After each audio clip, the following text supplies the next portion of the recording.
नमस्कार, आप देख रहे हैं संसद टीवी। मैं हूं आपके साथ अमृता चौरसिया। आइए शुरुआत करते हैं हेडलाइंस के साथ। ओमिक्रॉन के बढ़ते मामलों के मद्देनजर प्रधानमंत्री ने की कोविड स्थिति पर समीक्षा बैठक। रोकथाम और निगरानी के लिए प्रभावी कदम उठाने के निर्देश। बैठक में कई वरिष्ठ अधिकारी मौजूद।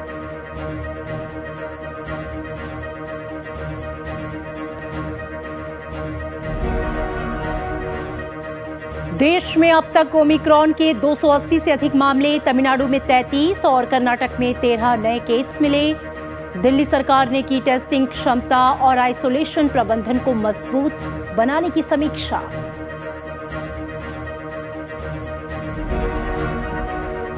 प्रधानमंत्री ने वाराणसी में 2000 करोड़ रुपए की 27 परियोजनाओं का किया लोकार्पण और रखी आधारशिला। कहा, पहले की तुलना में देश में दूध उत्पादन बढ़ा 45%। विकास को लेकर विपक्षी दलों ने साधा निशाना।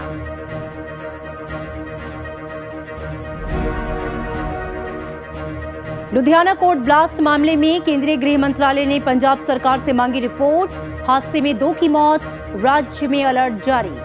मुख्यमंत्री चरणजीत सिंह चन्नी ने कहा, अराजकता फैलाने की कोशिश।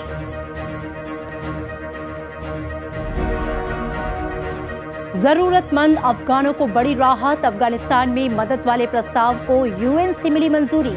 भारत ने कहा, मदद की राशि का दूसरे मद में नहीं हो इस्तेमाल।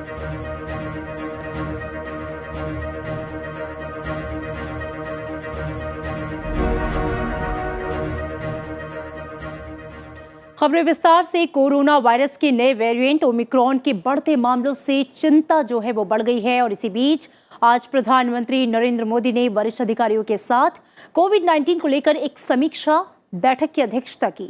ये बैठक ऐसे समय में हो रही है जब भारत में ओमिक्रॉन वेरिएंट के 280 से ज्यादा मामले सामने आ चुके हैं। अब तक देश में 16 राज्यों और केंद्र शासित प्रदेशों में ओमिक्रॉन के मामले सामने आए हैं। प्रधानमंत्री इससे पहले भी कोविड महामारी को लेकर बैठक कर चुके हैं। केंद्र सरकार ने हाल ही में राज्यों और केंद्र शासित प्रदेशों से कहा था कि कोरोना वायरस का ओमिक्रॉन स्वरूप इसके डेल्टा वेरिएंट की तुलना में कम से कम 3 गुना अधिक संक्रामक है। केंद्र सरकार ने निर्देश दिए हैं कि ओमिक्रॉन को लेकर आपातकालीन संचालन केंद्रों को सक्रिय किए जाने के साथ ही जिला और स्थानीय स्तर पर सख्त और त्वरित रोकथाम की कार्रवाई की जानी चाहिए।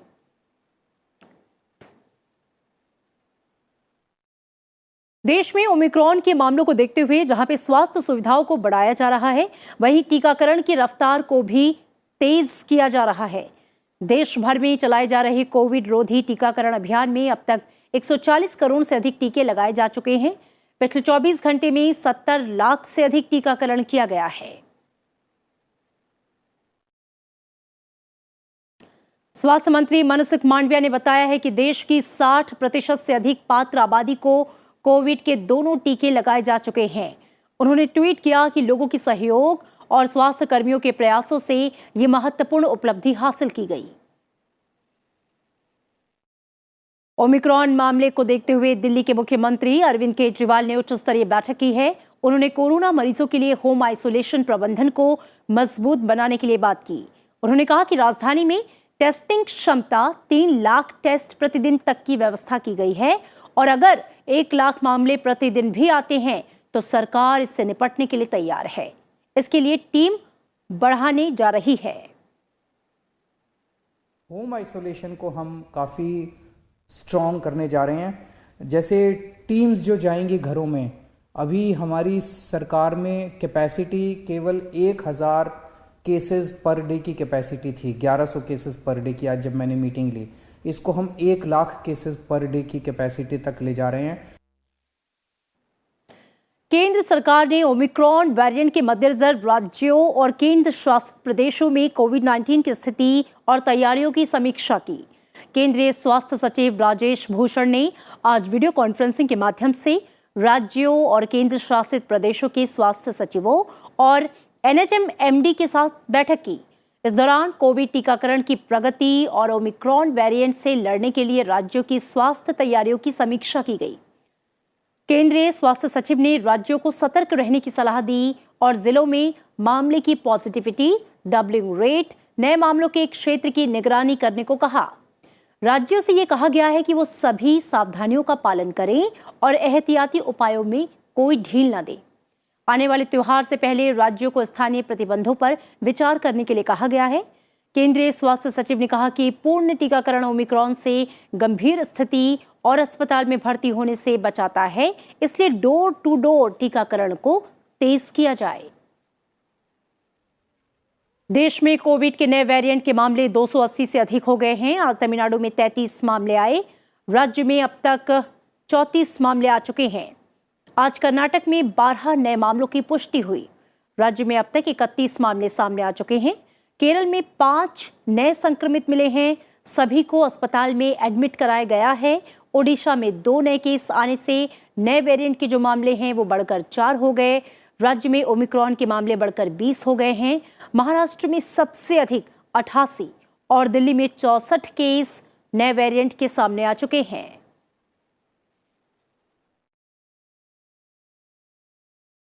और प्रधानमंत्री नरेंद्र मोदी ने अपने संसदीय क्षेत्र वाराणसी में 2000 करोड़ रुपए से अधिक की 27 परियोजनाओं का लोकार्पण किया और आधारशिला रखी। इस मौके पर जनता को संबोधित करते हुए प्रधानमंत्री ने कहा कि भारत के डेयरी सेक्टर को मजबूत करना आज सरकार की सर्वोच्च प्राथमिकताओं में से एक है। प्रधानमंत्री ने कहा कि पहले की तुलना में देश में दूध उत्पादन लगभग 45% बढ़ा है।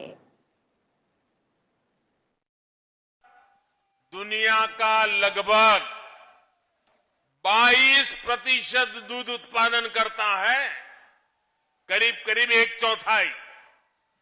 मुझे खुशी है कि यूपी आज देश का सबसे अधिक दूध उत्पादक राज्य तो है ही, डेयरी सेक्टर के विस्तार में भी बहुत आगे है। और इस मौके पर प्रधानमंत्री के निशाने पर विपक्षी दल भी रहे। उन्होंने कहा कि जब उत्तर प्रदेश के विकास की बात होती है तो कुछ लोगों को बहुत कष्ट होता है। मैं जब काशी के उत्तर प्रदेश के विकास में डबल इंजन की डबल शक्ति और डबल विकास की बात करता हूं तो कुछ लोगों को जरा कष्ट ज्यादा ही हो जाता है।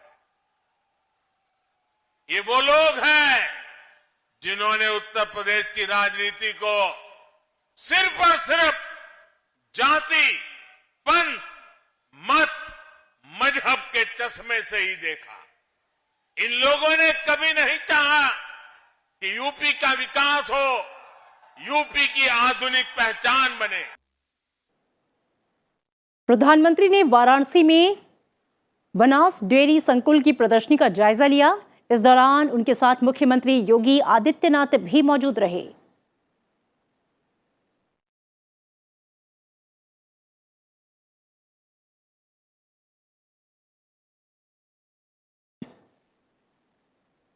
प्रधानमंत्री ने वाराणसी के करखिया में उत्तर प्रदेश राज्य औद्योगिक विकास प्राधिकरण फूड पार्क में बनास डेयरी संकुल की भी आधारशिला रखी। करीब 30 एकड़ में फैली इस डेयरी का निर्माण 475 करोड़ रुपए की लागत से किया जाएगा। इसमें प्रतिदिन 5 लाख लीटर दूध के प्रसंस्करण की सुविधा होगी। प्रधानमंत्री ने वाराणसी के रामनगर में दुग्ध उत्पादक सहकारी संघ संयंत्र के लिए बायोगैस आधारित बिजली उत्पादन संयंत्र की आधारशिला रखी। उन्होंने राष्ट्रीय डेयरी विकास बोर्ड की मदद से भारतीय मानक ब्यूरो की तरफ से विकसित दुग्ध उत्पादों की मूल्यांकन योजना के एक पोर्टल की भी शुरुआत की और लोगो जारी किया। प्रधानमंत्री ने वर्चुअल माध्यम से स्वामित्व योजना के तहत राज्य के 20 लाख से अधिक निवासियों को ग्रामीण आवासीय अधिकार रिकॉर्ड घरौनी का वितरण किया। परियोजना से पूर्वांचल के वाराणसी, जौनपुर, चंदौली, भदोही, गाजीपुर, मिर्जापुर और आजमगढ़ के 1000 गांव के स्थानीय किसानों को लाभ होगा।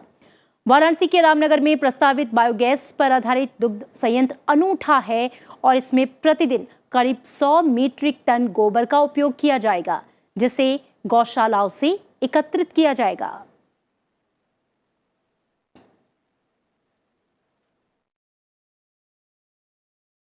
और पंजाब में लुधियाना के कोर्ट परिसर में हुए धमाके में 2 लोगों की मौत हो गई है, जबकि कई लोग जो हैं वो जख्मी हुए हैं, ऐसी खबर है।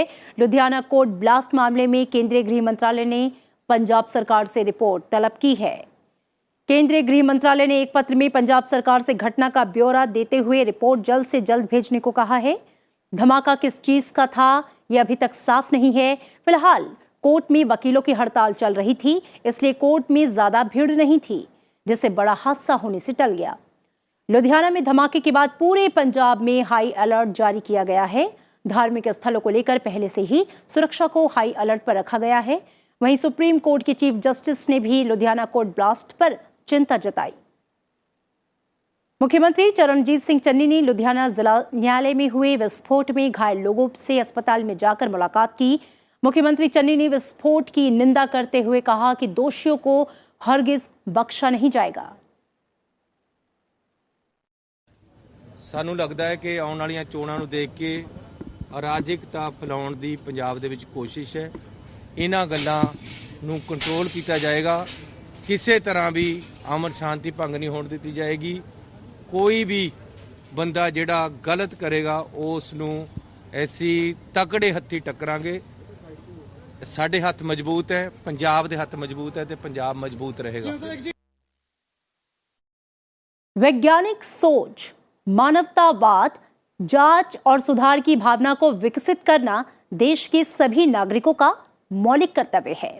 केरल के तिरुवनंतपुरम में पुस्तकालय और साक्षरता अभियान के पितामह PN पाड़िकर की कांस्य मूर्ति के अनावरण समारोह को संबोधित करते हुए राष्ट्रपति रामनाथ कोविंद ने ये बातें कही।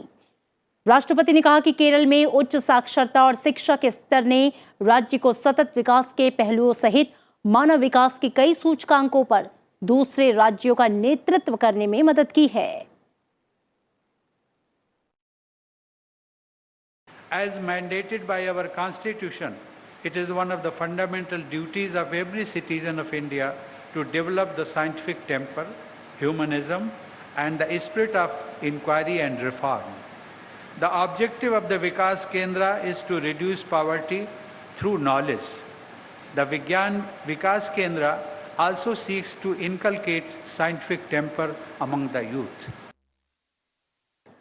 और इसी के साथ यहाँ पे रुकेंगे एक छोटे से ब्रेक के लिए। ब्रेक के बाद लौटेंगे राज्यों की खबरों को लेकर।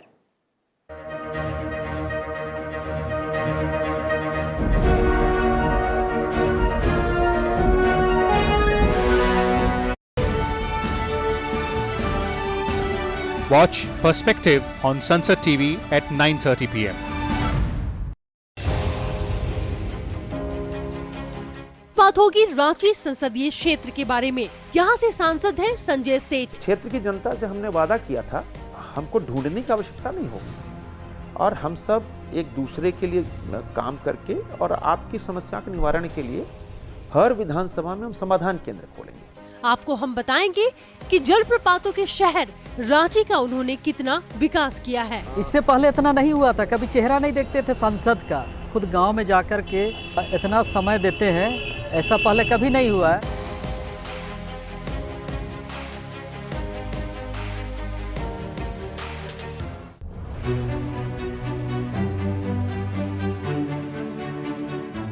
सिर्फ वाजपेयी जी ही थे जो ये समझते थे कि अगर चुनाव होगा तो लोग इंदिरा गांधी की इमरजेंसी को नकारेंगे। कैबिनेट में, मंत्रिपरिषद में बहस हो रही है, अटल जी ध्यानपूर्वक सुन रहे हैं और जब देखा कि आज ये ऐसा प्रश्न है जो उलझा हुआ है, अच्छा भाई आज छोड़ो, 2 दिन बाद देखेंगे।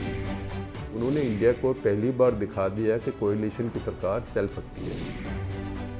जब अटल जी पूछते थे चाय पिएंगे तो धीरे धीरे चाय पीता था ताकि ज्यादा बातचीत करने का मौका मिले।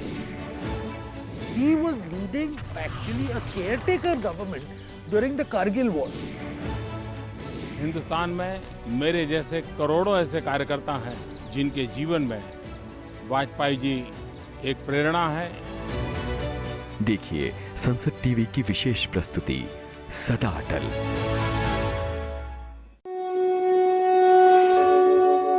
यदा यदा हि धर्मस्य ग्लानिर्भवति Bharat अभ्युत्थानम् अधर्मस्य तदात्मानं सृजाम्यहम्. I am standing at the spot where Yogeshwara Krishna recited the Bhagavad Gita and taught Dhanurdhara. You can see the tree behind me.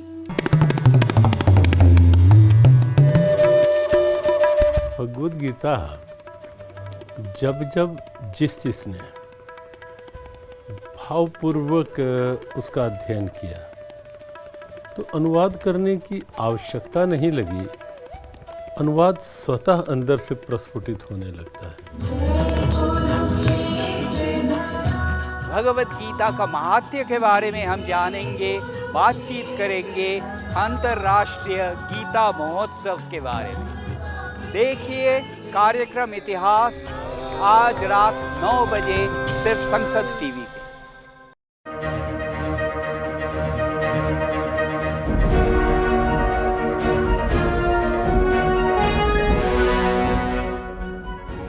Welcome back. आप देख रहे हैं आज की खबर और अब नजर राज्यों से जुड़ी खबरों पर.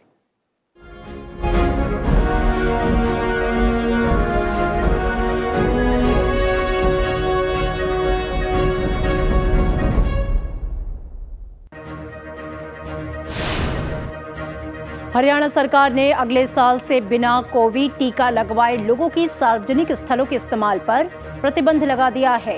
कोविड टीका लगाने को प्रोत्साहित करने के मद्देनजर इस निर्णय को लिया गया है.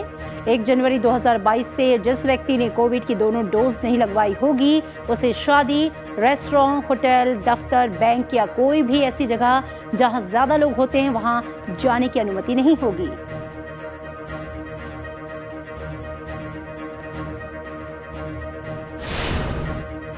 पंजाब के मुख्यमंत्री चरणजीत सिंह चन्नी ने आज किसान यूनियन के साथ बैठक की. ये बैठक राज्य सरकार के किसानों के 2 लाख तक के कर्ज को माफ करने के ऐलान के बाद हुई, जिसे आज से राज्य में लागू कर दिया गया है. बैठक के बाद मुख्यमंत्री ने कहा कि आने वाले 10 से 15 दिनों में पंजाब सरकार किसानों का लगभग 2000 करोड़ रुपए का कर्ज माफ करने जा रही है.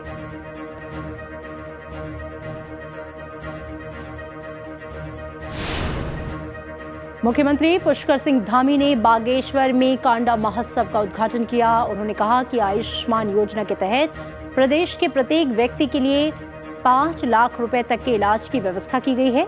उन्होंने कपकोट विधानसभा क्षेत्र में 27 करोड़ 31 लाख रुपए की 89 परियोजनाओं का लोकार्पण और शिलान्यास किया.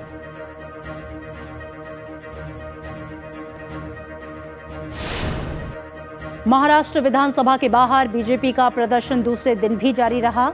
ओबीसी आरक्षण और किसानों से जुड़े मुद्दे को लेकर महाराष्ट्र सरकार की नाकामी का आरोप लगाया गया. कल भी बीजेपी ने विधानसभा में प्रदर्शन किया था.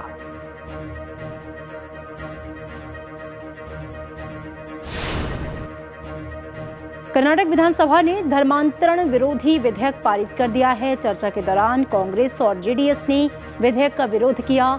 विधेयक में धर्म की स्वतंत्रता के अधिकार की सुरक्षा और बलपूर्वक अनुचित प्रभाव, जबरदस्ती प्रलोभन से धर्म परिवर्तन पर रोक लगाने का प्रावधान किया गया है.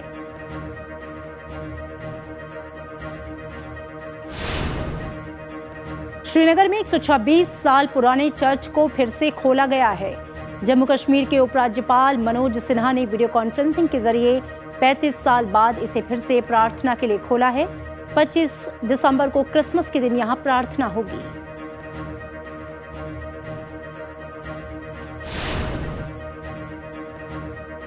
मुख्य चुनाव आयुक्त सुशील चंद्रा की अगुवाई में चुनाव आयोग की टीम उत्तराखंड के दौरे पर है. टीम ने राज्य विधानसभा चुनाव 2022 की तैयारियों की समीक्षा के लिए 2 दिवसीय दौरे पर वो देहरादून पहुंची थी.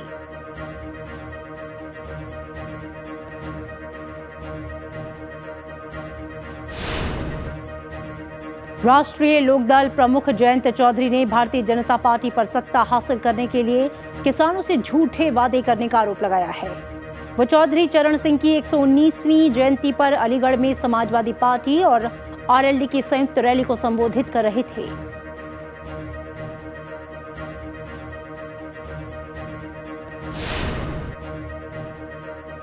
मध्य प्रदेश में कोरोना के संभावित खतरे को देखते हुए नाइट कर्फ्यू लागू किया गया है।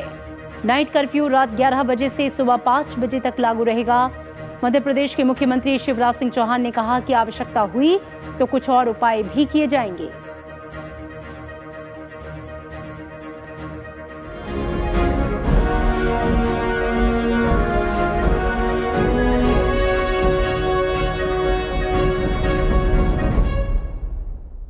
कुछ और अहम खबरें। विदेश सचिव हर्षवर्धन श्रृंगला ने म्यांमार में स्टेट एडमिनिस्ट्रेटिव काउंसिल के अध्यक्ष और दूसरे वरिष्ठ प्रतिनिधियों से मुलाकात की है। उन्होंने नेशनल लीग फॉर डेमोक्रेसी समेत राजनीतिक दलों और सामाजिक संगठनों के सदस्यों के साथ बैठकें भी की।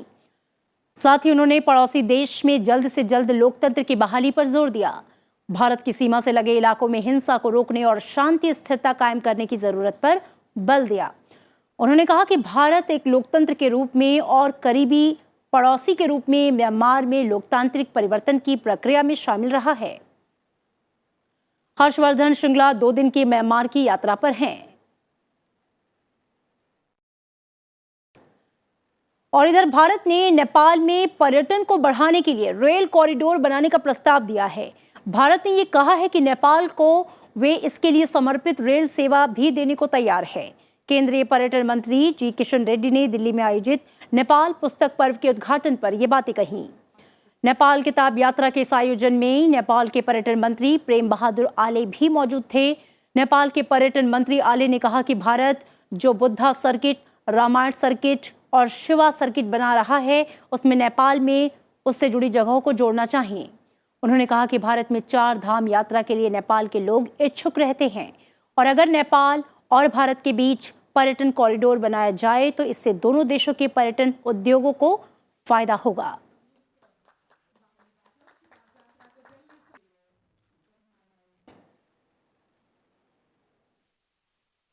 बेहद कठिन हालात से गुजर बसर कर रहे अफगान नागरिकों तक बुनियादी सहायता पहुंचाने का रास्ता अब साफ हो गया है। संयुक्त राष्ट्र सुरक्षा परिषद ने अफगानिस्तान में मानवीय सहायता मुहैया कराने के लिए प्रस्ताव को मंजूरी दी है। प्रस्ताव को अमेरिका ने पेश किया था। भारत ने इस प्रस्ताव का समर्थन करते हुए आगाह किया है कि अंतर्राष्ट्रीय बिरादरी को मानवीय सहायता पर नजर बनाए रखना चाहिए। साथ ही ये भी देखा जाना चाहिए कि कहीं मदद की जो राशि है वो किसी दूसरे मद में नहीं भेजी जा रही।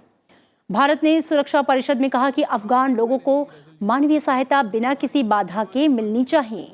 साथ ही इसके वितरण में धर्म, जाति, सामुदायिक पहचान का कोई भी भेदभाव नहीं होना चाहिए। भारत ने अफगानिस्तान के लिए 5 लाख वैक्सीन डोज और दवाओं की खेप एयरलिफ्ट की है। साथ ही ये भरोसा दिया है कि जल्द ही आपात सहायता की एक और खेप पहुंचाई जाएगी। देश आज पूर्व प्रधानमंत्री चौधरी चरण सिंह को उनकी जयंती पर याद कर रहा है। चौधरी चरण सिंह की जयंती देश भर में राष्ट्रीय किसान दिवस के रूप में मनाई जा रही है। इस मौके पर उपराष्ट्रपति और प्रधानमंत्री ने उन्हें श्रद्धांजलि अर्पित की। इस मौके पर संसद के केंद्रीय कक्ष में विशेष कार्यक्रम आयोजित हुआ, जहां पर लोकसभा अध्यक्ष ओम बिरला, राष्ट्रीय लोकदल के नेता जयंत चौधरी समेत कई नेताओं ने पूर्व प्रधानमंत्री चौधरी चरण सिंह को श्रद्धांजलि दी।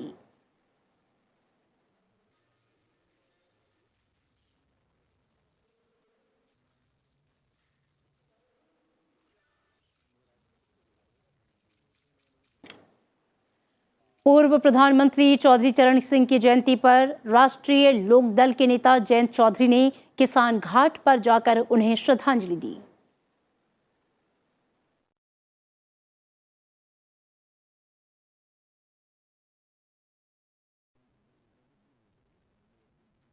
उत्तर प्रदेश में किसान सम्मान दिवस के अवसर पर मुख्यमंत्री योगी आदित्यनाथ ने लखनऊ में कृषकों, कृषि उद्यमियों और कृषि वैज्ञानिकों को पुरस्कार से सम्मानित किया।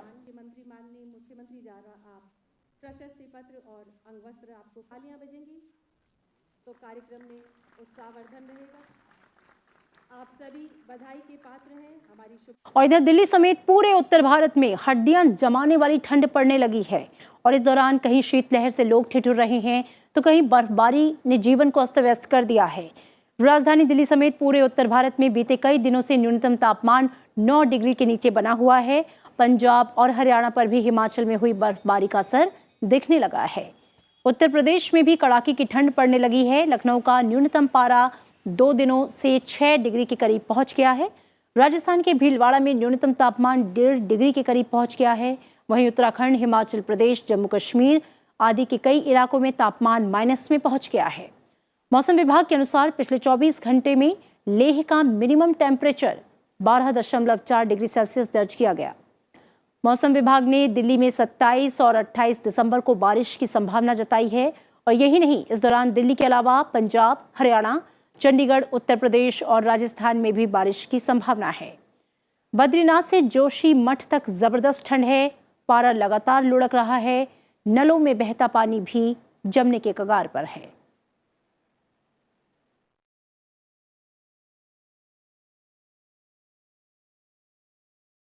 अंडमान और निकोबार द्वीप समूह में सेना के तीनों अंगों के द्वारा संयुक्त युद्धाभ्यास का आयोजन किया गया। इस युद्ध अभ्यास का उद्देश्य अपने द्वीप क्षेत्रों की क्षेत्रीय अखंडता की रक्षा के लिए भारत की क्षमताओं का सत्यापन करना था। आपको छोड़ जाते हैं इसकी कुछ तस्वीरों के साथ। इसी के साथ दीजिए इजाजत। नमस्कार।